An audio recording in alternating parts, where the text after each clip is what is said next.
Bondrak, de Stefan Zweig, narrado por Mónica, para el oído literario. A finales del siglo XIX, en una remota aldea de Bohemia, un hecho asombroso centra todas las conversaciones. Ruzena Sedlak acaba de dar a luz a un niño, fruto de un abuso. Nadie en el pueblo puede imaginar a un hombre que pueda desear a una mujer tan fea como ella, apodada Calavera, porque no tiene nariz. La mera visión de sus 2 agujeros negros en el centro de su cara es suficiente para repeler a los hombres más emprendedores.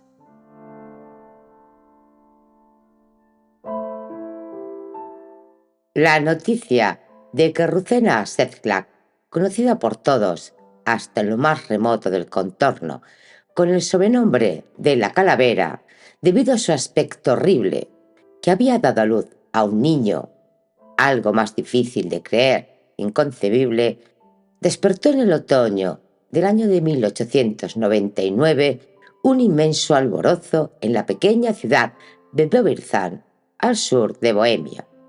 Su terrible fealdad, tan perturbadora, había dado pie a muchas veces a bromas y comentarios más compasivos que malvados. Sin embargo, ni el bromista más osado habría esperado jamás que olla tan fea encontrara su cobertera. Pero lo cierto es que el inexplicable milagro se había obrado, según el testimonio de un joven montero que había visto al escandaloso crío chasqueando con la lengua mientras mamaba plácidamente del pecho de la Sedlak, en el confín del bosque donde ésta moraba, una deslumbrante novedad que las sirvientas se encargaron de difundir rápidamente por todas las tiendas, abacerías, fondas y casas de Dobrzan, al tiempo que acarreaban agua en sus cubos. Aquella tarde gris de octubre no se habló más que de ese inesperado retoño y de quién podría ser el padre. En la taberna, los honrados parroquianos se sentaban en la mesa de costumbre, golpeándose maliciosamente en el costado, reventando de la risa al imputarse suspicazmente unos a otros aquella paternidad nada apetecible, y el farmacéutico, entendido en medicina, describía la supuesta escena de amor con unos tonos tan realistas que luego se necesitaban unos cuantos aguardientes para recuperarse. Por primera vez en 28 años, aquella desdichada mujer había proporcionado a sus conciudadanos un buen rato de desenfrenada y tumultuosa diversión. Naturalmente, la primera broma, imborrable y terrible, había sido la que se permitiera tiempo atrás la propia naturaleza, dándole a la pobre un aspecto tan deforme, aplastándole la nariz, mientras ella, la hija ilegítima de un sifilítico que trabajaba como ayudante en una fábrica de cerveza, todavía estaba en el seno de su madre. El espantoso apodo que le iba a quedar para siempre vino al mundo junto con ella, pues en cuanto contempló a la niña recién nacida, la comadrona, que en 40 años había visto todo tipo de aberraciones y rarezas, hizo, como lo que dicen, la señal de la cruz y exclamó en voz alta sin poder contenerse: ¡una calavera! Y es que en el punto donde por lo general se alza en el rostro humano el arco claro y puro de la nariz para proteger los ojos y dar sombra a los labios, repartiendo luces y sombras sobre la cara, esa niña presentaba un vacío absoluto, una nada vil y hueca, 2 simples agujeros para respirar, negros como las heridas de un arma de fuego, un repugnante vano que se abría en la rosada superficie de la carne y cuya visión, que no se podía soportar por mucho tiempo, recordaba inevitablemente a una calavera, donde entre la frente de hueso y los blancos dientes se encuentra esa misma nada, ese vacío estremecedor, inquietante. Luego, cuando la comadrona, recuperándose de la primera impresión, siguió examinando a la criatura, la encontró bien formada, madura y sana. Nada le faltaba a esa desdichada chiquilla para ser igual que otros pequeños, salvo una pulgada de hueso y cartílago con un dedo de carne. Pero la ley de la naturaleza nos ha acostumbrado de tal manera a la uniformidad que la mínima desviación en su probada armonía nos repugna y estremece, y cada error del escultor, una injusticia irreparable, despierta en nosotros el enojo contra la figura defectuosa. Un funesto impulso hace que no volvamos nuestro odio contra el descuidado artista, sino contra su inocente creación. Mutilada y deforme, para su desgracia, ha de padecer además el endemoniado suplicio que supone la repulsión mal disimulada de quienes disfrutan de un cuerpo bien constituido. De modo que un ojo bizco, un labio torcido, una boca partida por un sencillo error de la naturaleza, se convierten en un martirio perpetuo para esa persona, una tara diabólica que es imposible erradicar de su alma, y hacen que cueste trabajo creer que este astro en el que damos vueltas y al que llamamos tierra tenga sentido y albergue justicia. Que se llamaba calavera, y con razón, fue algo que Ruzena Sedlak supo desde que era una niña. Junto con la lengua también se le inculcó la vergüenza. Tenía presente a cada instante que por faltarle esa pulgada de hueso había sido expulsada sin compasión de la comunidad natural de los hombres. Las mujeres embarazadas se daban la vuelta rápidamente cuando se la encontraban por la calle.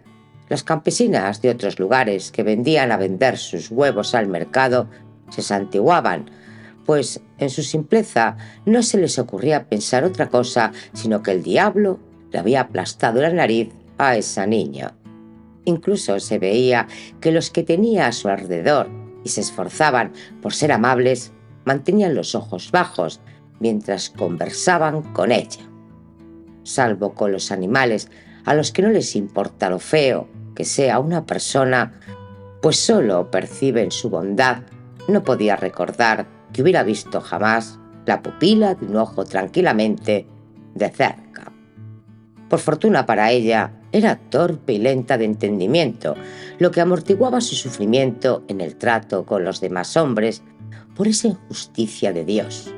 No tenía fuerzas para odiarlos, pero tampoco sentía el deseo de amarlos. La ciudad le preocupaba poco, se mantenía al margen y por eso se llevó una enorme alegría cuando el buen párroco Nosal intercedió por ella para conseguirle un puesto de ama de llaves fuera, en el bosque, a 8 horas a pie de la ciudad, completamente aislada, sin contacto con otros seres humanos. En medio de sus extensos bosques que iban desde Dovizan hasta las arboledas de Warzenberg, el conde Re se había hecho construir una pequeña cabaña de caza al estilo de las que hay en otros países, donde alojarse con sus invitados durante las cacerías, de modo que, salvo unas pocas semanas en otoño, siempre estaba deshabitada. Ruzena Sedlak fue contratada como guardesa para la temporada en que la cabaña estaba vacía. Ocupaba una habitación en la planta baja y no tenía más obligación que conservar la casa y alimentar a los ciervos y la caza menor durante el crudo invierno. Por lo demás, podía hacer lo que quisiera con su tiempo y lo empleaba en criar cabras, conejos, gallinas y demás animalillos, en cultivar un huerto de hortalizas y en comerciar con huevos, gallinas y pequeñas cabritillas que vendía en el mercado. Así vivió 8 años enteros en el bosque, dedicándose a los animales, a los que amaba tiernamente. Se olvidó de las personas y las personas se olvidaron de ella. El prodigio de que algún tipo de ciego o bebido, de otra manera, no podían explicarse tal disparate, hubiera encontrado a la calavera y le hubiera hecho un hijo fue lo único que motivó que al cabo de los años los alborozados habitantes de Dobirzan volvieran su atención a esa olvidada criatura de Dios. Solo había una persona en la ciudad que no se reía abiertamente con la noticia y que al contrario bramaba malhumorado. Era el burgamaestre, pues aunque de vez en cuando la naturaleza se muestra ingrata con una de sus criaturas olvidándose de ella, un cargo público no sería un cargo público si se permitiera tal olvido, y un catastro bien realizado no admite ninguna irregularidad. Un niño de 5 meses y todavía sin empadronar, sin inscribirse en el registro, gruñía el burgomaestre, que por cierto era panadero, con todo su encono. Y con él competía el celoso párroco, un niño de 5 meses y todavía sin bautizar. Eso era propio de paganos. De modo que después de mantener una larga y profunda conversación, esos dos administradores, el del mundo terreno y el de lo divino, enviaron al bosque al escribano de la comunidad, Bondrak, para recordarle a la Seldak sus deberes civiles y religiosos. Al principio lo recibió bruscamente. El niño le pertenecía a ella y nadie metía las narices en sus asuntos, así que era mejor que no insistiera porque se iba a armar una de todos los diablos. Sin embargo, cuando el corpulento Wondrak respondió imperturbable que tenía toda la razón, que un niño sin bautizar tiene a todos los diablos consigo y que ya se ocuparían estos de llevársela a ella y a su hijo a los infiernos si le negaba el bautismo, a aquella sencilla mujer se le metió el miedo en los huesos y obedeciendo al buen párroco Nosal, al domingo siguiente llevó al niño envuelto en una toca de cotón azul a la ciudad. El bautismo se celebró por la mañana temprano para mantener a distancia a los curiosos burlones.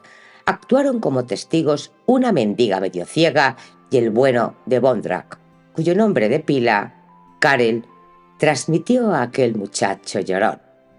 Los trámites oficiales para inscribir al niño en el registro resultaron algo más penosos, pues cuando el burgomaestre, cumpliendo con el protocolo, preguntó por el padre del niño, tanto a él como al bondadoso de Wondrak se les escapó una sonrisita inoportuna. Rucena no respondió y se mordió los labios. Así que el retoño del desconocido fue inscrito en el registro con el apellido de ella y se llamó en adelante Karel Sedlak. En realidad, Lucena, la calavera, no habría podido decir quién era el padre de Karel.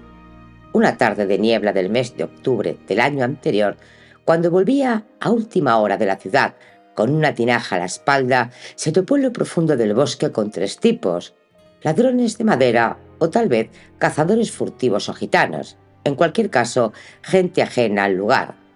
El follaje proyectaba una sombra demasiado densa para distinguir sus rostros, como tampoco ellos podían distinguir a quién tenían delante. A lo mejor eso le habría ahorrado aquel encuentro inesperado. Dedujeron por la blusa abombada con forma de campana que se trataba de una mujer y se precipitaron violentamente sobre ella. Sedlak se dio la vuelta apresuradamente para salir corriendo de allí, pero uno de ellos fue más rápido y le cayó por la espalda, derribándola al suelo con tanta violencia que la tinaja crujió bajo su peso. Quiso gritar, pero aquellos tres le subieron la falda, tapándole con ella la cabeza. Rasgaron su blusa y aprovecharon los jirones de tela para atarle las manos que empujaban, arañaban y golpeaban ferozmente. Entonces sucedió. Eran tres. No pudo distinguir sus rostros bajo el delantal que llevaba con la falda, y ninguno de ellos dijo una palabra.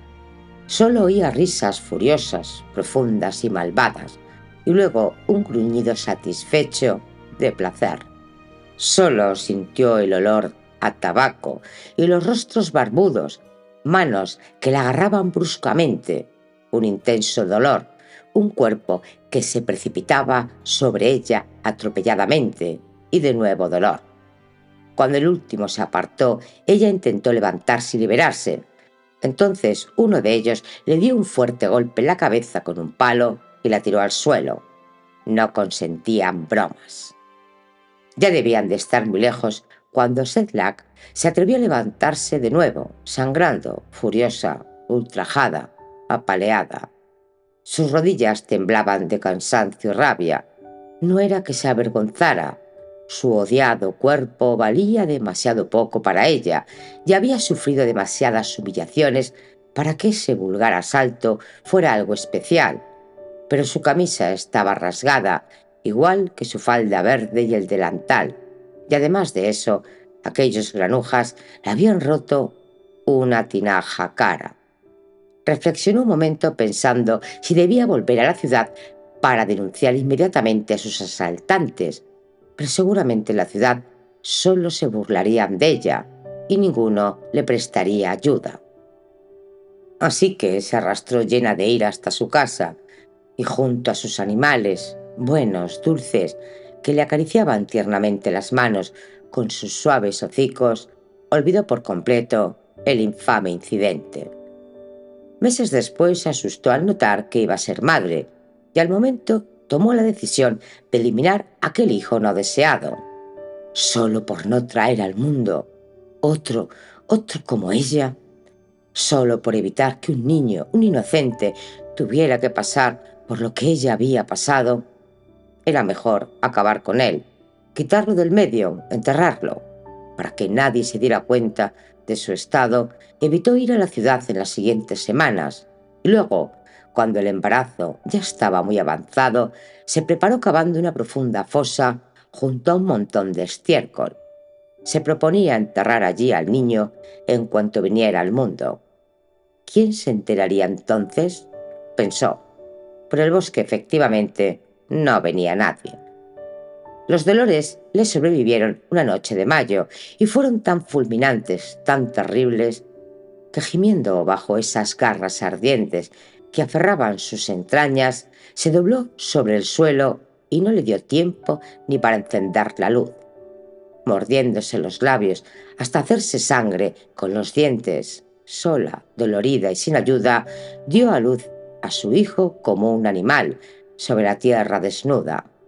Le quedaron las fuerzas justas para arrastrarse hasta su lecho, donde se dejó caer agotada como un terrón de tierra húmedo, sanguinoliento, y se quedó dormida hasta el día siguiente.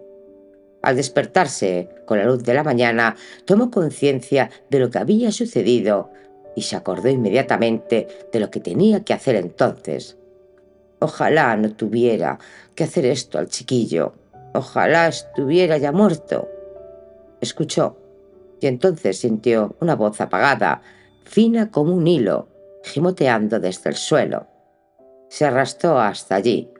El niño todavía vivía. Lo palpó con manos temblorosas.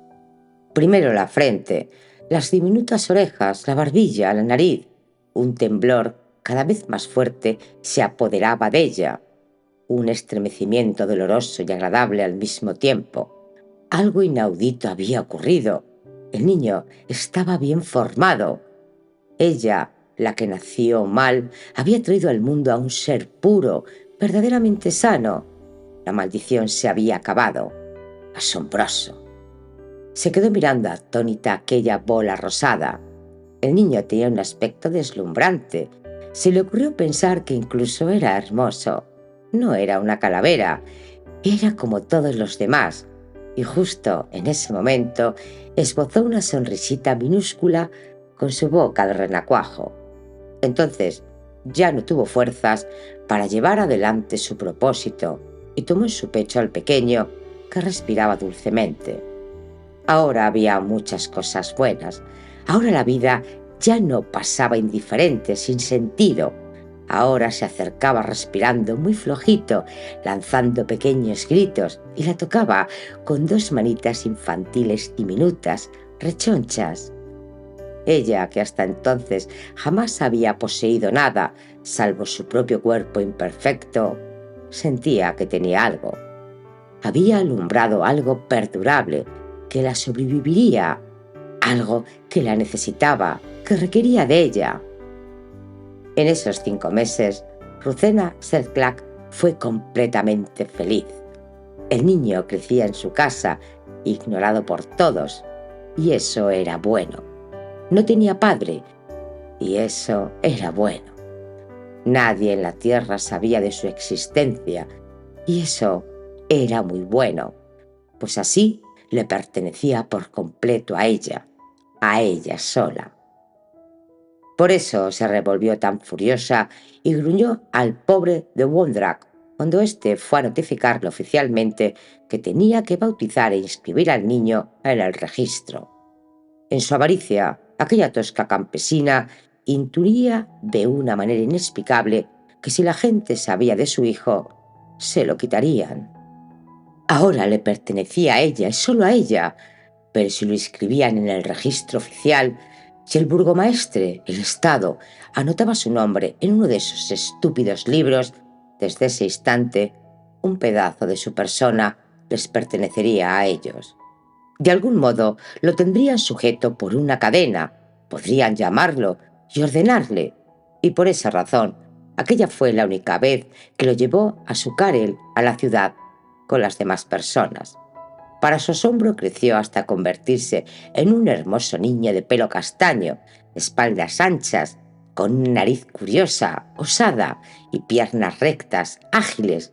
Un muchacho al que le entraba la música por el oído, que sabía silbar como un tordo, imitaba la llamada del arrendajo y del cuco, además de trepar a los árboles con la agilidad de un gato, de echar carreras con Orcer, su perro blanco. Apartado de la gente, no sentía recelo alguno ante aquel rostro mutilado y reía sin malicia. La madre veía dichosa que cuando le hablaba, sus redondos ojos castaños se dirigían a ella. Ya le ayudaba con sus apretadas manitas a ordeñar las cabras, a recoger las bayas, a picar leña. A pesar de que rara vez había ido a la iglesia, en esa época ella empezó a rezar de nuevo. El miedo de que pudieran apartarlo de ella, tal y como había venido, jamás la abandonaba por completo. Pero un día, que había ido a la ciudad a vender una cabritilla, Bondrak la cerró de repente el paso, lo que le resultó fácil, pues en esos 7 años su buena tripa bohemia había crecido y se había vuelto más fofa. Se alegraba de haberse topado con ella allí. Bramó. Así se ahorraba la dichosa caminata por el bosque. Tenía que tratar con ella un asunto de envergadura. Por si no lo sabía, a un muchacho de 7 años le correspondía estar en la escuela. Y cuando ella replicó enojada que a él le importaba una mierda qué edad tuviera su chico y dónde tuviera que estar, Bondrak se apretó la correa del pantalón, una sombra amenazadora cruzó su amplia cara de luna, la sombra de la autoridad oficial, y entonces el señor escribano de la comunidad declaró enérgicamente que ya que se empeñaba, ahora se iba a enterar de si le importaba o no le importaba. Le preguntó si no había oído hablar nunca de la ley de la enseñanza elemental y para qué creía que se había gastado tanto dinero hace 2 años en arreglar el nuevo edificio de la escuela. Iba a ir a hablar inmediatamente con el señor burgomaestre y él la enseñaría si podía dejar que un niño cristiano creciera como el ganado en el Estado imperial austriaco. Y si no le gustaba, siempre habría un rincón libre en la trena. Le quitarían al niño y se lo llevarían al orfanato. Esta última amenaza hizo que Ruzena se quedara pálida. Naturalmente hacía tiempo que venía pensándolo, pero había confiado en que se les hubiera olvidado. Era el maldito libro que guardaban dentro de la oficina del burgomaestre. Quien estaba en él ya no era dueño de sí mismo, y ahora empezaban ya a quitarle a su Karel, pues a pesar de sus piernas vigorosas, no podía caminar 8 horas diarias hasta la escuela y volver. ¿Y ella de qué iba a vivir en la ciudad? Al final la ayudó, como siempre, el párroco Nosal. Se mostró dispuesto a acoger al niño en su casa durante la semana, los sábados y los domingos, así como en las vacaciones escolares podría estar con ella como hasta entonces. Además, su ama de llaves le ayudaría a cuidar del niño y darle todas las atenciones. Rucena miraba fijo, con malos ojos, a aquella mujer bondadosa y rechoncha que corroboraba amablemente lo que le decían. Le habría gustado librarse de ella, porque ahora iba a tener más a su Karel que ella misma. Pero se sintió amedrentada por el señor párroco, así que no le quedó más remedio que dar su consentimiento, aunque su piel estaba tan pálida como la piedra y el odio rompía por los negros agujeros de su cara descompuesta con tanta saña que el ama de llaves entró en la cocina a toda prisa, santiguándose como si hubiera visto al diablo. Desde entonces iba a menudo a la ciudad. Tenía que caminar la noche entera, 8 horas, para verlo solo un instante, escondiéndose detrás de la esquina por orgullo. Su Karel iba a la escuela bien vestido y aseado, con la esponja colgando de una pequeña pizarra, fuerte y despierto en medio de los demás muchachos, y más guapo que la mayoría, no como ella, repugnante, odiada por todos. Hacía 8 horas de ida y 8 horas de vuelta para verlo solo un par de minutos. Traía del bosque huevos y mantequilla.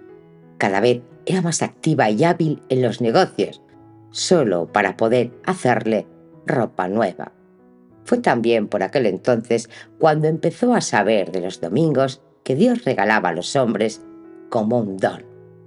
El chico estudiaba aplicadamente, esforzándose, y el párroco hablaba incluso de enviarlo a la escuela superior, en otra ciudad algo más grande, asumiendo todos los gastos, pero ella se encabritaba como un potro salvaje cada vez que lo oía. No, debía permanecer allí en el bosque con ella, trabajando a destajo como leñador. Era un trabajo duro, pero estaría cerca, a solo 4 horas de su arboleda, donde estaban abriendo senderos. Así podría llevarle la comida de vez en cuando y sentarse con él un rato. Y aunque no lo viera, solo con oír a lo lejos los firmes, duros golpes del hacha, un alegre eco resonaría en su corazón. Aquella era su propia sangre, su propia fuerza. Solo se preocupaba de él. Incluso desatendió a los animales. No existía nadie más en el mundo. Así que prácticamente no se enteró de que en el año 14 había comenzado una guerra, y lo que le llegó de ella fueron únicamente, y resulta curioso, ventajas. Como los hombres se habían marchado, pagaban mejor a su muchacho, y cuando ella iba a la ciudad con sus huevos y sus gallinas, ya no era como antes. No tenía que esperar humildemente en el zagual de las casas a que salieran las mujeres. No, eran ellas las que salían a su encuentro en medio de la calle y ajustaban el precio rápidamente, pujando unas contra otras, ansiosas por llevarse brillantes huevos a cambio de brillantes monedas de níquel. Ya tenía escondido un cajón entero lleno de dinero y papel. Otros 3 años así y podría mudarse a la ciudad con su Karel. Eso era lo único que ella sabía y pensaba de la guerra. Pero un día, por aquella época, en que los meses apenas contaban, al llevar la comida a su hijo a la cabaña de los trabajadores, éste le dijo, con la cabeza gacha y sorbiendo las palabras junto con la sopa, que aquel domingo no podría ir a casa. Ella se sorprendió. ¿Por qué? Era la primera vez, desde que lo había traído a este mundo, que no iba a ser suyo un domingo. Sí, masculló él. Resultaba que justo ese día tenía que ir con los demás a Budweis para alistarse. ¿Alistarse? Ella no entendía la palabra. Él le explicó que ahora les tocaba el turno a los que tenían 18 años. Hacía tiempo que venían los periódicos y ayer habían recibido la nota oficial. Rucena se quedó pálida. La sangre huyó de su rostro precipitadamente. En eso no había pensado. Él también cumpliría 18 años y entonces podrían llevarse a su niño. Ahora lo comprendía. Para eso lo había inscrito en aquel maldito libro de la oficina del burgomaestre aquellos ladrones, para llevárselo a rastras a su guerra. ¡Malditos! Se quedó allí sentada, absorta, y cuando Karel, asombrado, levantó los ojos hacia ella, se asustó por primera vez de su madre, pues lo que vio ya no era una persona. Por su mente cruzó aquella terrible palabra, calavera, por la que en cierta ocasión le había soltado un puñetazo en la mandíbula a un insolente camarada. En aquel rostro blanco, con el hueso sin sangre, los ojos negros miraban fijamente al vacío. La boca se abría formando una cavidad hueca bajo aquellos dos oscuros agujeros perforados en la carne. Se estremeció. Entonces ella se puso en pie y lo agarró por la mano. «Vamos a otra parte», ordenó, y su voz sonó áspera y seca como un hueso duro que salta. Se lo llevó al granero que había al lado, donde los trabajadores amontonaban sus útiles. No había nadie dentro. Cerró la puerta. «Ponte ahí», ordenó severamente. En medio de la oscuridad, su voz parecía venir del más allá. Entonces se abrió el vestíbulo. Tardó algo de tiempo en quitarse con dedos temblorosos el crucifijo de plata que pendía de su cordón estriado colgado alrededor del cuello. Luego lo posó sobre el alféizar de la ventana. «Ahí lo tienes. Jura», le ordenó. Él se estremeció. «¿Qué he de jurar?» «Jura por Dios y todos sus santos y por el crucificado que tienes aquí, que serás mío».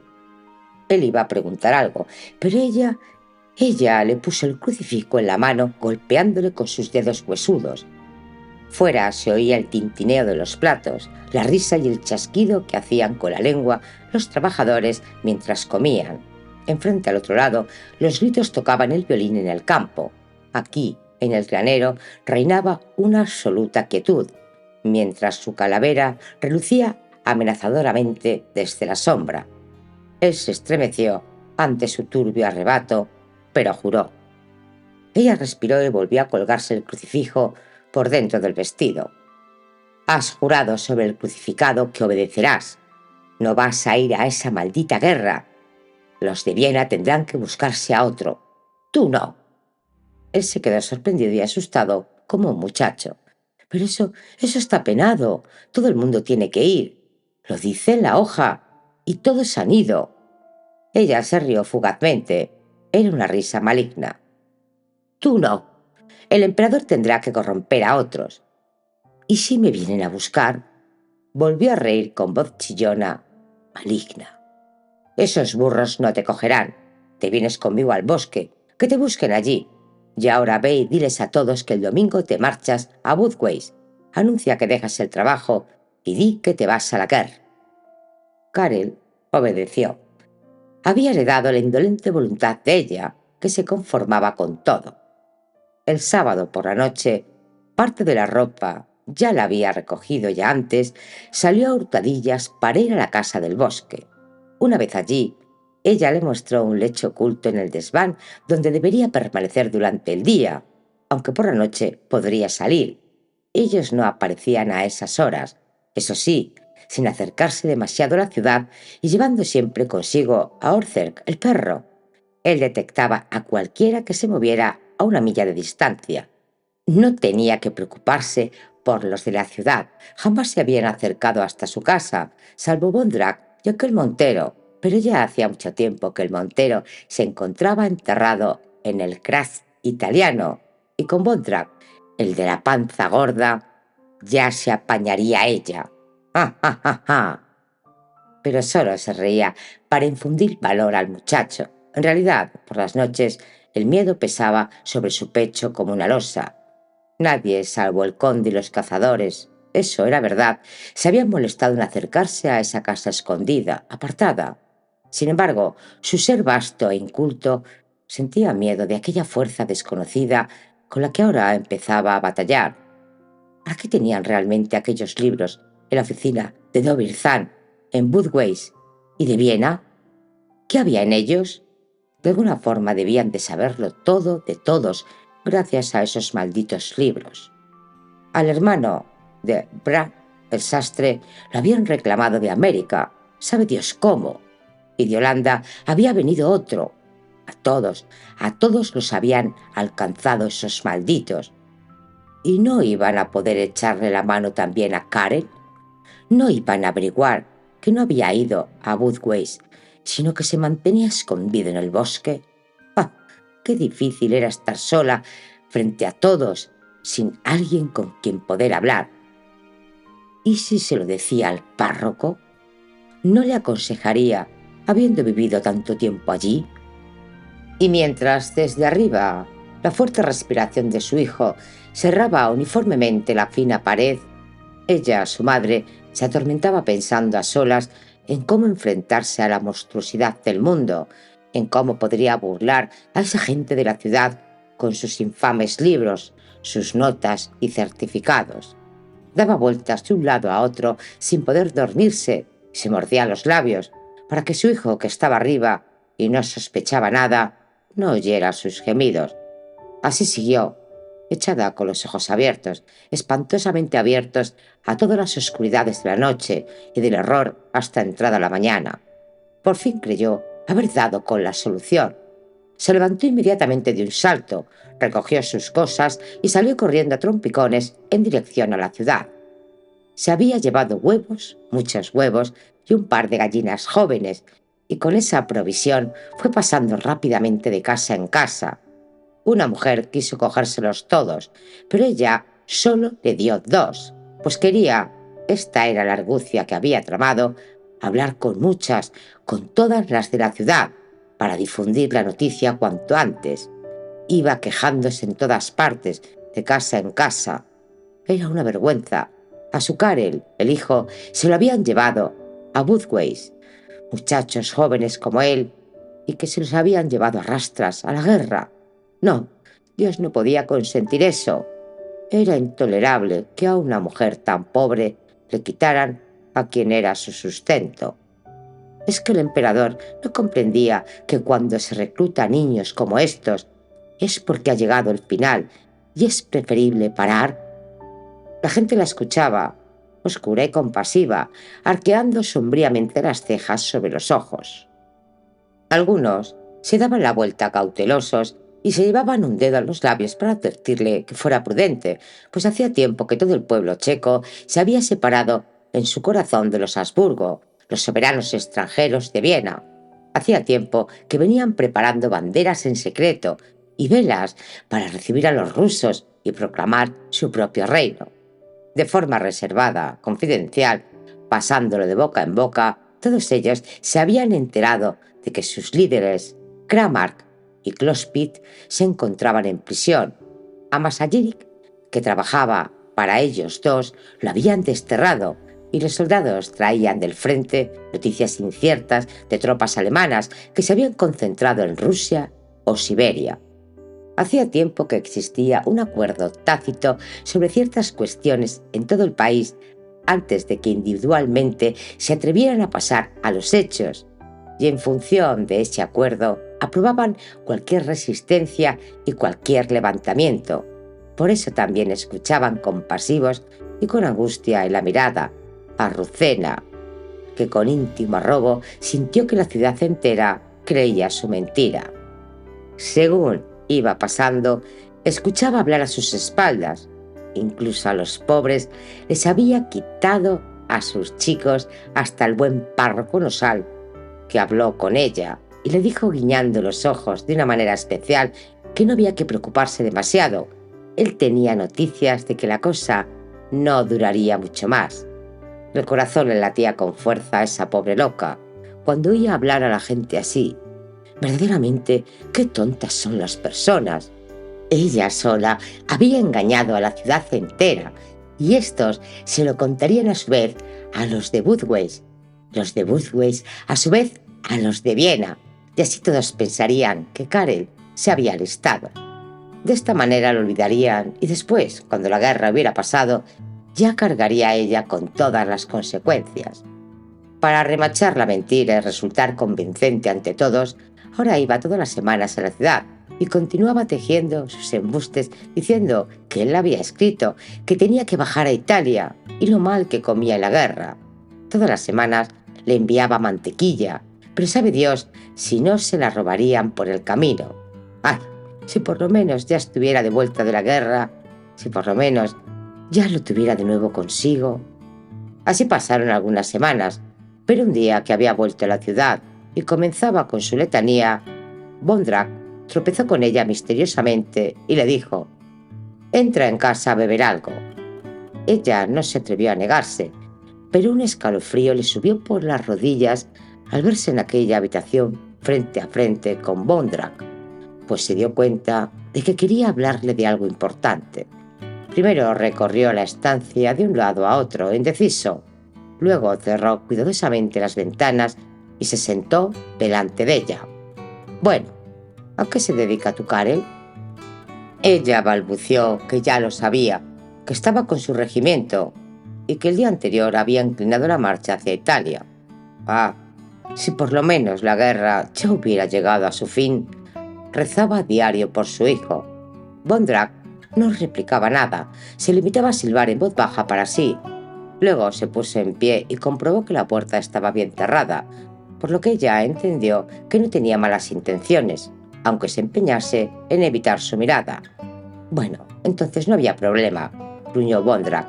Simplemente se le había ocurrido pensar que tal vez Karel estuviera emboscado en secreto. Bien sabía Dios que eso a él le traía absolutamente sin cuidado y que al fin y al cabo se podía comprender que a nadie le gusta echar sus huesos en sopa ajena. Los alemanes se las tendrían que componer ellos solos en esa estúpida guerra. Pero, y de nuevo volvió hacia la puerta, hacía 3 días había llegado un comando armado, un comando de la Germandería de Praga, con soldados de Carintia, y ahora estaban registrando las casas en busca de reclutas que no se hubieran incorporado a filas. Al cerrajero Jennings, que se había torcido el dedo índice, se lo habían llevado ayer sacándolo de su propia casa y haciéndole atravesar el mercado con las manos atadas. Era una vergüenza, un hombre tan valiente, tan honrado. Y en el pueblo vecino habían abatido de un disparo a otro que había intentado huir. Verdaderamente una vergüenza. Y todavía no habían acabado. Se habían traído una lista entera de Budweis o de Praga, una lista con los nombres de todos aquellos que no habían acudido a alistarse. Bueno, él no debería decir nada de forma oficial, pero tal vez alguno se hubiera colado en ella por equivocación. Durante la conversación, Bondrak no la miró en ningún momento. Se limitó a observarla fijamente con una extraña curiosidad, el humo de su pipa que se elevaba hasta el techo formando anillos. Luego se levantó y gruñó con indiferencia. «Pero si es verdad que tu Karel se ha incorporado a filas, se hartarán de buscar y rebuscar en vano. No hay problema». Rosena lo miraba helada. Ahora estaba todo perdido. Su argucia no había servido de nada. Los malditos de Viena habían averiguado, gracias a aquellos libros, que su hijo no se había alistado. No quiso preguntar más y se levantó. Bondrak no la miraba. Se limitaba a golpear su pipa cuidadosamente para vaciarla. Se habían comprendido uno a otro. «Gracias», balbució en voz baja y se marchó. Fue hasta el final de la calle con las rodillas rígidas, frías. Entonces, de repente, comenzó a correr. Si por lo menos no estuvieran ya en camino, su hijo, ese estúpido, no se defendería. Ella corría cada vez más rápido. Tiró del cesto, se rasgó el vestido que se le pegaba empapado a la piel. Corrió como jamás había corrido en su vida, internándose más y más en el bosque. La negra noche cubría la casa cuando oyó los ladridos del perro allá a lo lejos. El valiente Orcek, pensó, nos guarda bien. Todo estaba en calma. Gracias a Dios había llegado a tiempo. Encargaré que digan una misa, pensó jadeando, empezando a sentir entonces el cansancio. 2 misas, 3, y pondré velas, muchas velas, toda mi vida. Luego entró en silencio, contuvo la respiración y escuchó. y de repente su sangre volvió a bullir con fuerza, retornando a su cuerpo tembloroso al notar que dormía tranquilo y a salvo, al oír la respiración del ser que había creado en su cuerpo. Subió por la escalera de mano hasta el sobrado con la vela encendida, temblándole la mano. Karel dormía profunda, pesadamente.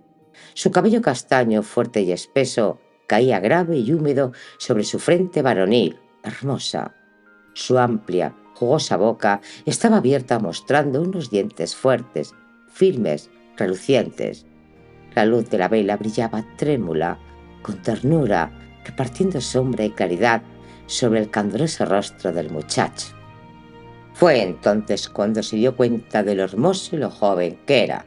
Sobre sus brazos desnudos, que estaban cruzados sobre la colcha, resaltaban los músculos como raíces blancas, y los hombros fulguraban como mármol pulido, anchos, robustos, firmes.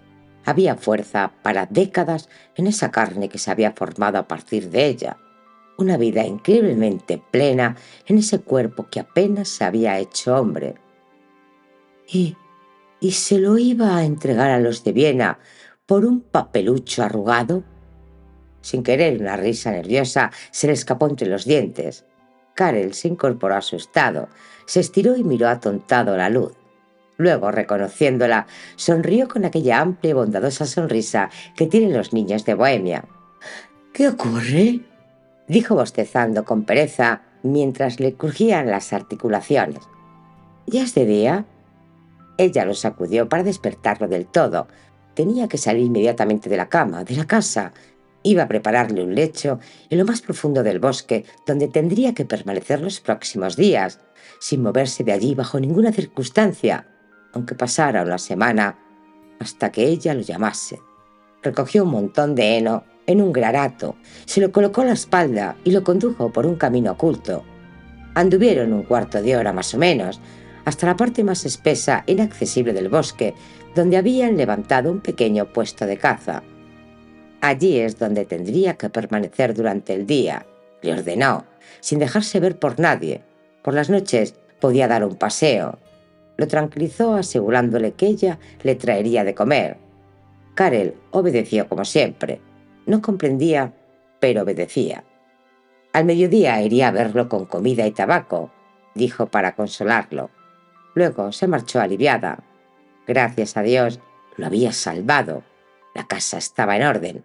Ahora ya podían llegar. Y efectivamente llegaron, con una fuerza descomunal. Habían aprendido bien su oficio. Lo tenían todo planeado. Bondrak había hecho bien en advertirle. En cuanto se echó a dormir, llevaría 2 horas acostada. Eran las 5 de la mañana. Debían de haber caminado toda la noche. El perro ladró. Ella estaba despierta y el corazón le dio un vuelco. Eran ellos. El enemigo estaba allí. Pero no se movió, ni siquiera cuando una voz dura gritó desde abajo: «¡Abran!». Lentamente, poco a poco, se calzó y bajó arrastrando los pies, gruñendo en voz alta y maldiciendo con toda intención, como si lo hubieran despertado del sueño más profundo. El disimulo era algo natural para una persona como ella, que no revelaba sus sentimientos. Bostezó ruidosamente y luego abrió. A la luz del amanecer vio un oficial de la germandería en medio de la pálida niebla. Un extraño con una capa cubierta de rocío, 4 soldados y un perro, que inmediatamente deslizó un pie para bloquear la puerta. Quería saber si su hijo, Karel Sedlak, vivía allí. «Oh, antes sí, pero hace tiempo que se marchó. Se fue a Budweis con los soldados.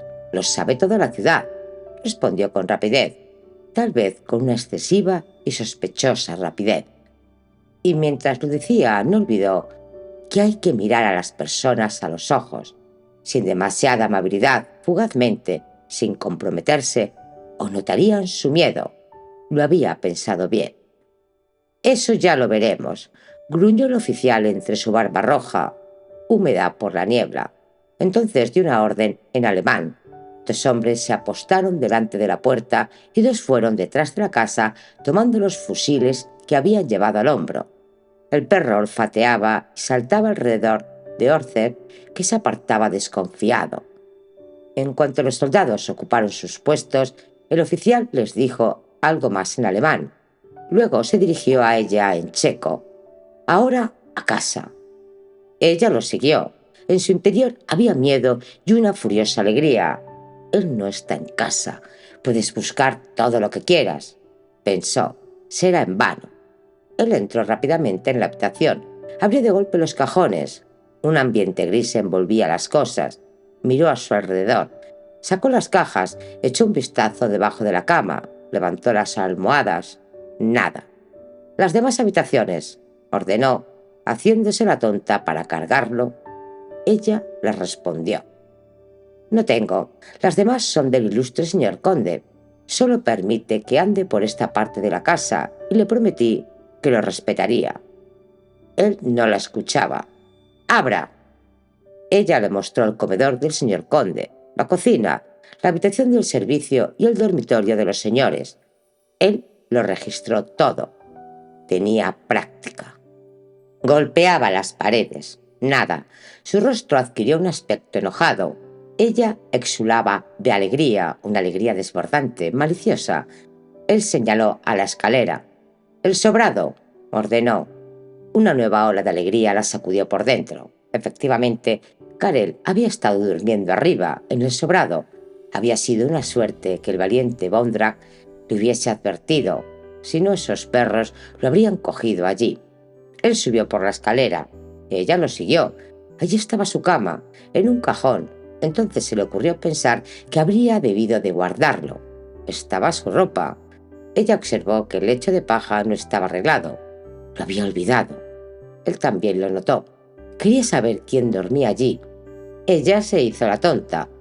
Aquí es donde duerme el criado, el montero del señor conde. Siempre que hay cacería, a veces también se trae a dos. Ahora no hay cacería. ¿Quién ha dormido últimamente aquí? Allí no había dormido nadie. Sin embargo, la paja estaba toda revuelta. Es que el perro solía echarse allí, dentro, en invierno. «Vaya», dijo agudamente, «así que el perro», y señaló la mesa donde había una pipa mediana. Sobre el suelo quedaban restos de ceniza. «¿Y también fuma en pipa o qué?» Rucena no respondió. Se quedó sin palabras. Él tampoco esperó su réplica. Abrió de golpe el cajón y sacó la ropa. «¿A quién pertenece?» «A Karel. La dejó aquí cuando se marchó al ejército». El oficial estaba enojado. Ella siempre tenía una respuesta para todo. Derribó a golpes lo que encontró. Buscó por el suelo. No había nada, solo la paja. Por fin la búsqueda había concluido. El corazón le palpitaba con fuerza, pero sintió alivio. Él se alisó los pantalones. Mientras se encaminaba hacia la escalera, ella pensó: ahora se marchará. Salvado.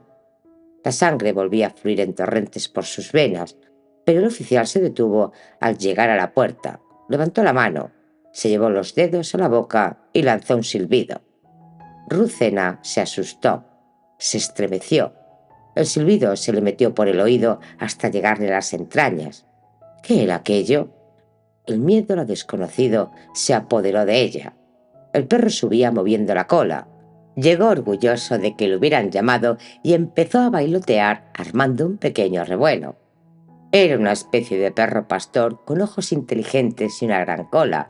Se frotó contra la espinilla del oficial y levantó la vista hacia él mientras barría el suelo dando firmes golpes con la pata. «Atención, Héctor», ordenó el oficial. Luego tomó la ropa de la caja, un par de zapatos, una camisa y lo extendió todo sobre el suelo. «Aquí tienes, busca».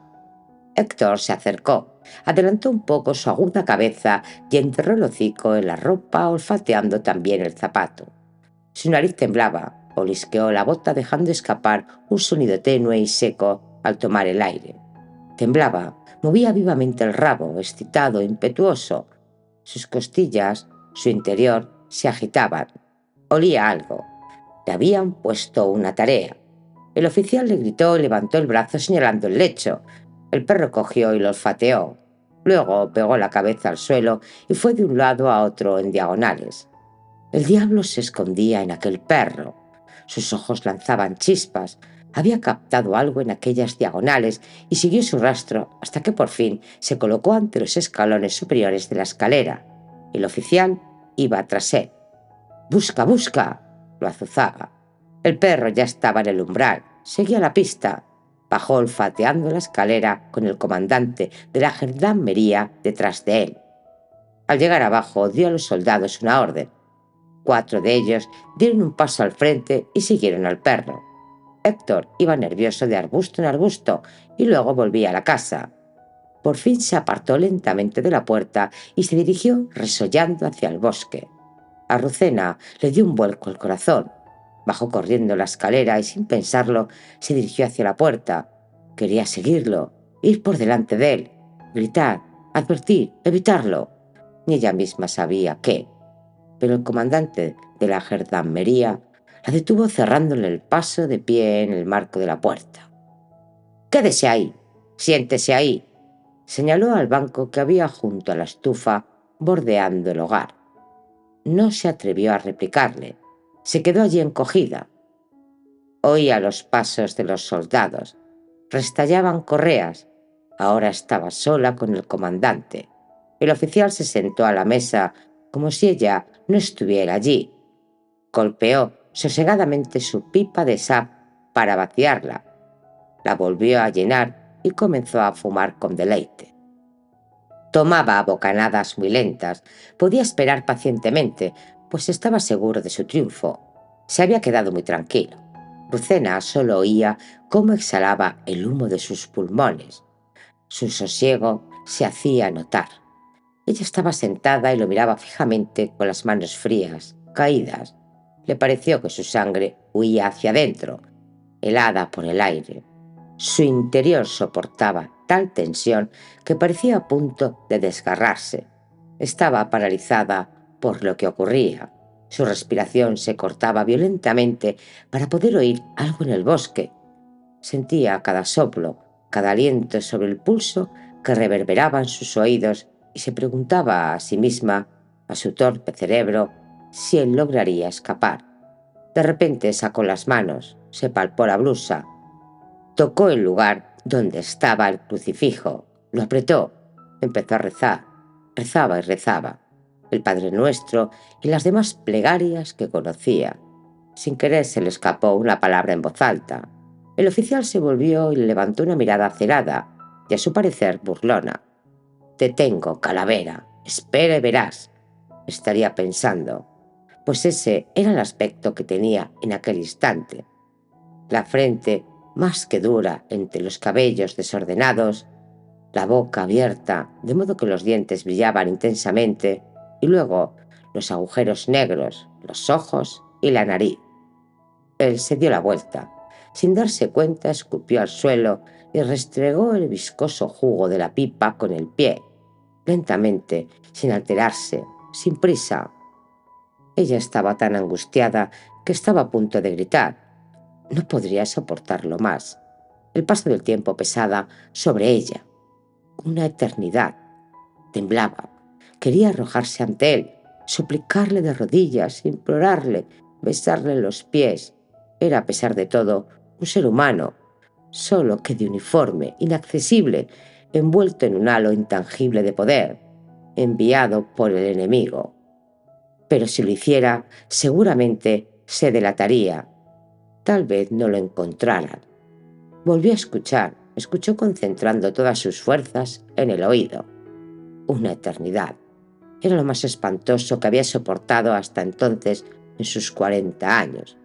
Le pareció más largo que los 9 meses que llevó dentro a su hijo, aunque en realidad no esperó más que una media hora. Entonces algo crujió fuera, se oyó un paso, luego más, y finalmente un violento chasquido. El oficial se levantó y echó un vistazo desde la puerta. Soltó una risita. Acarició al perro que vino hasta él saltando. «¡Bravo, Héctor! ¡Bravo!». Luego, sin volverse a mirar, salió. El terror se apoderó de Rucena. Se quedó un instante de pie inmóvil, congelada. Luego se arrancó de golpe el plomo de las piernas y salió precipitadamente. ¡Qué espanto! Lo habían capturado. Karel, su Karel estaba entre ellos. esposado con las manos a la espalda, con el semblante demudado, encogido, los ojos hundidos, avergonzados. Lo habían atrapado justo cuando iba al arroyo a lavarse y lo habían traído descalzo, solo con pantalones y con la camisa suelta. La madre soltó un agudo grito y se precipitó hacia el oficial. Se arrojó ante él de rodillas y agarró sus pies. Tenía que dejarlo ir. Era único, su único hijo, el único. Por amor del Creador, tenía que dejarlo marchar. Aún no era más que un niño. Karel no tenía ni 17 años. Tenía 16, solo 16. Se habían confundido. Estaba enfermo, muy enfermo. Se lo podía jurar. Todos lo sabían. Se había pasado todo el tiempo postrado en cama. El gendarme, al que la situación le incomodaba, solo los soldados lo miraban fijamente con sequedad, quería soltarse el pie, pero aquella loca furiosa se aferraba a él todavía con más fuerza. Si se mostraba indulgente con el niño, con aquel inocente, el Creador se lo pagaría. ¿Por qué su hijo, precisamente, él, que era tan débil? Por amor de Dios, debía tener compasión. Había otros grandes, fuertes, recios. Oh, había tantos otros en el país. ¿Por qué llevárselo a él, precisamente a él? Por amor del Creador, tenía que dejarlo con ella. Dios le recompensaría aquella buena acción y ella rezaría todos los días por él, cada día, y también por su madre. Le besaría los pies, y aquella mujer furibunda se arrojó literalmente al suelo y le besó al gendarme los zapatos sucios llenos de fango. El gendarme, avergonzado, se mostró grosero. Se zafó de aquella loca, apartándola de un empujón. ¿Qué bromas eran esas?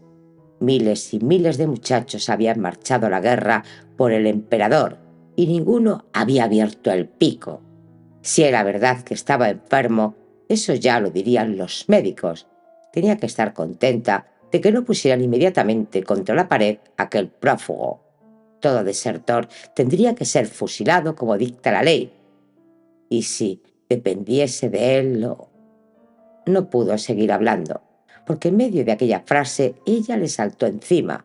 Se levantó y se arrojó contra él, clavándole las uñas en la garganta y dándole un tremendo golpe, que a punto estuvo de derribarlo en el suelo. El oficial, con toda su fuerza, retrocedió tambaleándose y dando manotazos a su alrededor. Uno de ellos le acertó a ella en la frente. Luego la agarró con sus puños y le apretó con fuerza las muñecas hasta que Rucema se retorció de dolor. Aunque estaba indefensa, todavía se lanzó a morderlo como un animal, agarrándole firmemente por el brazo y cogiéndose de él con los dientes. Él rugió. Los soldados que habían llegado junto a él se la quitaron de encima y la tiraron al suelo pateándola. El gendarme se estremecía de dolor y de ira, avergonzado ante los soldados. «Ponedle las esposas», ordenó. «Ya te enseñarán, bribona». El brazo le ardía furiosamente. Sus dientes habían traspasado el abrigo y la tela de la camisa. Sintió como su sangre roja corría por fuera goteando al suelo, pero no quiso que lo vieran así. Mientras ellos le ponían las esposas, se anudó el pañuelo al brazo y luego, recuperando la calma, ordenó muy tranquilo: «Vamos. 2 iréis por delante con el muchacho y otros 2 con ella». Lucena llevaba las manos a la espalda. El oficial había sacado su revólver. «Si alguno se mueve, será abatido de un disparo». Los soldados pusieron a Karel en el centro. Él se giró, pero cuando le indicaron que anduviese, anduvo. Caminó con la mirada perdida, mecánicamente, sin ofrecer ninguna resistencia. El susto había quebrado su voluntad. También la madre caminó sin hacer nada por defenderse. No volvió a mostrarse violenta. Habría ido con Karel a cualquier parte, hasta el fin del mundo. Ahora solo quería estar con él, permanecer a su lado. Solo quería seguir viéndolo. Sus espaldas anchas, vigorosas, aquel mechón de pelo lanoso de color castaño sobre el cuello rechoncho, y sus manos castigadas, esposadas a la espalda, las manos que ya conocía, pequeñas, infantiles, con uñas rosadas, surcadas por líneas finas, dulces. Habría ido igual sin soldados, sin órdenes, solo por no separarse de él, solo por sentirlo cerca. No notaba el cansancio, aunque llevaba caminando mucho tiempo, 8 horas. No notaba que sus pies ardían, porque había ido todo el tiempo descalza. No notaba la presión de los grilletes en las manos. Solo le importaba sentir que aún estaba cerca, que lo tenía, que estaba con él. Atravesaron el bosque y recorrieron el polvoriento camino. Las campanadas del mediodía retumbaban en la apacible ciudad cuando la insólita columna llegó a la calle principal de Novi Sad. Primero Karel, vigilado a la izquierda y derecha por 2 soldados que, aunque cansados, marchaban a buen paso. Luego la Sedlak, con la mirada vidriosa, toda desgreñada y convulsionada por los golpes, con las manos esposadas a la espalda igual que él.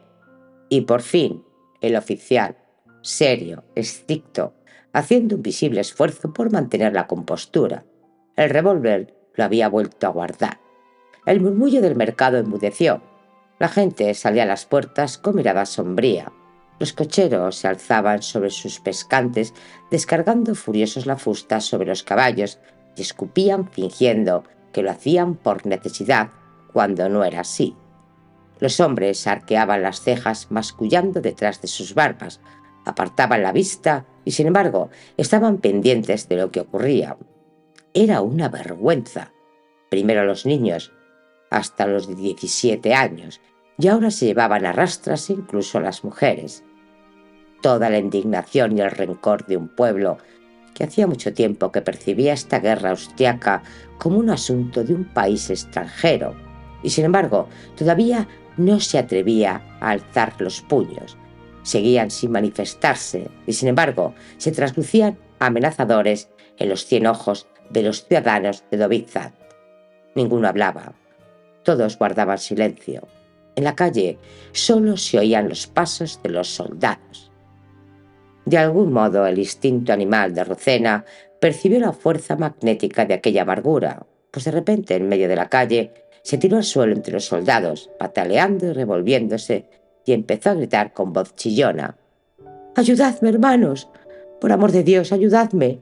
¡No lo permitáis!». Los soldados tuvieron que agarrarla. Entonces gritó a Karen: «Tírate al suelo, que todos sepan que nos llevan a rastras al matadero. Y si no, que venga Dios y lo vea». Y obediente Karel se tiró al suelo en medio de la calle mojada. Colérico, el gendarme acudió al momento. «¡Arriba, con ellos!», chilló a los condenados soldados. Intentaron levantar a Rocena y a su hijo tirando de ellos, pero ésta se retorcía y se tiraba al suelo, atada como estaba, coleando igual que un pez en la orilla. Chillaba, embestía y mordía. Era espantoso verla. «¡Que venga Dios y lo vea! ¡Que venga Dios y lo vea!», aullaba. Al final, no les quedó más remedio que arrastrarlos y tirar violentamente de ellos como animales que se llevan al carnicero. Y Rocena siguió chillando con la misma fuerza, con aquella voz rasgada, repitiendo una y otra vez que viniera Dios y lo viera, que viniera Dios y lo viera, hasta que llegaron refuerzos y, medio desnuda, desgreñada, con el pelo gris, como la cal, se la llevaron por la fuerza y la encerraron en la prisión. El tiempo apremiaba. Las gentes de la ciudad se reunían. Las miradas se volvían cada vez más sombrías. Un campesino escupió. Algunas mujeres ya empezaban a hablar en alto. Sonaban silbidos. Se veían que los hombres les daban con el codo y les advertían. Los niños abrían unos ojos grandes como platos, asustados ante el espantoso tumulto. Se los llevaron a rastras y los metieron en prisión juntos. Se podía sentir un odio abierto a la autoridad. Arriba, en su despacho oficial, el comisario del distrito, que se había arrancado de rabia el alzacuellos dorado, no paraba de dar vueltas encolerizado alrededor del oficial de la gendarmería. Era un animal, un desgraciado, traer a un desertor a plena luz del día, pasearlo por la calle atado con cadenas y además a una mujer. Algo así se comentaría en toda la comarca, y sería él quien tendría que dar explicaciones a Viena. como si no hubiera ya bastante agitación entre los rebeldes y levantiscos bohemios, ya habría tenido tiempo de traer al muchacho al caer la tarde, y esa mujer, por todos los diablos, ¿por qué había tenido que traérsela a rastras? El gendarme mostró su abrigo roto. Esa bribona, esa loca furiosa, había caído sobre él y lo había mordido, de modo que se había visto obligado a detenerla, sobre todo por los soldados. Pero el comisario siguió soltando maldiciones. ¿Pero hay que arrastrarla en pleno día por el centro de la ciudad? A las mujeres no se les puede hacer eso. Eso no lo soporta la gente. Una cosa así subleva al pueblo. Una vez que se llega a las mujeres han de permanecer al margen. Por fin el gendarme me preguntó amedrentado qué debía hacer. Sacar de aquí al muchacho esta misma noche y llevarlo a Budweis con los demás. A nosotros, ¿qué más nos da? Que esto es mal. Iba a decir malditos militares, pero se contuvo a tiempo. Que las autoridades competentes se ocupen de ello. Nosotros hemos cumplido con nuestro deber. A Seldak dejarla hoy en prisión hasta que él se haya largado. Por la mañana estará más tranquila. Déjala marchar en cuanto él ya no esté. Las mujeres se calman en cuanto sus hombres se han ido. Después de desahogarse, se resignan y salen corriendo a la iglesia o a meterse en cama de otro. El gendarme se retiró. Estaba sumamente indignado. ¿Para eso había estado caminando la noche entera? Pensó para sí que era la última vez que pasaba tantos trabajos. En realidad, el comisario tenía razón y seguramente se saliera con la suya. La Seldak se había ido calmando poco a poco en la prisión. No se movía. Estaba echada tranquilamente sobre su catre. No es que estuviera cansada, simplemente estaba escuchando. En alguna parte de aquel mismo edificio sabía que estaba su hijo. Karel todavía estaba allí, aunque ella no pudiera verlo ni oírlo, pero lo sentía. Sabía que él estaba cerca. A pesar de su insensibilidad, había un vínculo que traspasaba las puertas. Todavía podía ocurrir algo. Tal vez el párroco pudiera ayudarles. Tenía que haber oído cómo los arrastraban a ambos a la prisión. Tal vez la guerra ya se hubiera acabado. Escuchaba intentando descubrir un signo, una palabra en alguna parte. Karel todavía estaba allí. Mientras él estuviera allí, todavía había esperanza. Por eso estaba todo tan silencioso que ni siquiera se atrevía a respirar. El guardia de la prisión subió a comunicarle al comisario del distrito que la Seldak estaba tranquila, justo lo que él acababa de decir. Mañana trasladarían a Karen y luego volvería la calma. Hola a todos, amigos del Oído Literario. Si disfrutas del contenido que comparto en mi canal y te gustaría apoyarlo aún más, tengo una increíble opción para ti. Ahora puedes unirte a nuestro canal como miembro, lo que te dará acceso a contenido exclusivo, ventajas especiales y la satisfacción de saber que estás ayudando a mantener este proyecto en marcha. Tienes dos opciones: ser amigo del Oído Literario o mecenas del Oído Literario. Cualquiera de las dos serán muy bien agradecidas. Tu apoyo me permitirá seguir creando contenido de calidad y mejorar continuamente el canal. Gracias por considerar esta opción y formar parte de esta comunidad increíble. Únete hoy y sé parte de esta aventura. Nos vemos en el próximo vídeo. Mónica. Espero que os haya gustado. Por favor, suscribirse, comentar y dar me gusta. Con ello me ayudas a seguir leyendo historia.